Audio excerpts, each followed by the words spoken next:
2027 সালের হজ প্যাকেজ ঘোষণা ও সার্বিক বিষয় নিয়ে সংবাদ সম্মেলনে কথা বলছেন ধর্মমন্ত্রী কাজী শাহ মোফাজ্জল হোসেন কায়কোবাদ। আমরা সরাসরি চলে যাচ্ছি সেখানে। অতিরিক্ত অর্থ পরিশোধ সাপেক্ষে রুম আপগ্রেডেশন এবং শর্ট প্যাকেজ সুবিধা নেওয়া যাবে।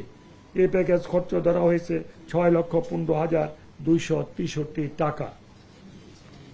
হজ প্যাকেজ 2 সাশ্রয়ী। এই হজ প্যাকেজ 1 এর চেয়ে কিছুটা সুলভ প্যাকেজ। এই প্যাকেজে হজযাত্রীদের মক্কায় হোটেল, হারাম শরীফের রেইনবো অ্যাক্রোপ্লাস্টে অ্যাক্রিলিক এমালশন থাকায় মুছে ফেলা যায় যে কোনো দাগ সহজেই। Rainbow Paints. বহির্চত্বর হতে 2 থেকে 3 কিলোমিটারের মধ্যে হবে। মদিনায় মার্কাজি এলাকার বাইরে মসজিদ নববী হতে 800 মিটারের মধ্যে আবাসনের ব্যবস্থা করা হবে। মিনায় জুন 5-এ তাঁবুর ব্যবস্থা করা হবে। Mina Arafah service package 3 category service সহ মোয়াল্লেম কর্তৃক খাবার সরবরাহ করা হবে এবং হোটেলের অবস্থান 2 কিলোমিটারের বেশি দূরে হলে সৌদি সরকারের বিধান অনুসারে সালাওয়াত বাসের ব্যবস্থা থাকবে। এই প্যাকেজের খরচ ধরা হয়েছে 5,05,648 টাকা। প্রিয় সাংবাদিক বৃন্দ, বেসরকারি তথা হজ এজেন্সির মাধ্যমে হজ যাত্রীদের জন্য বেসরকারি মাধ্যমে সাধারণ হজ প্যাকেজ নামে একটি প্যাকেজ নির্ধারণ করা হয়েছে।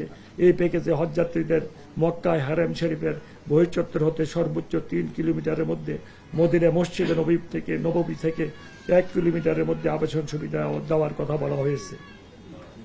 এক রুমে সর্বোচ্চ 6 জনের আবাসনের ব্যবস্থা করতে হবে। মিনায়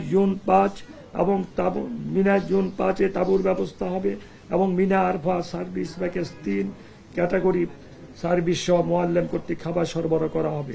হোটেলের অবস্থান 2 কিলোমিটারের বেশি দূরে হলে সৌদি সরকারের বিধান অনুযায়ী সালাওয়াত বাসের ব্যবস্থা রাখতে হবে।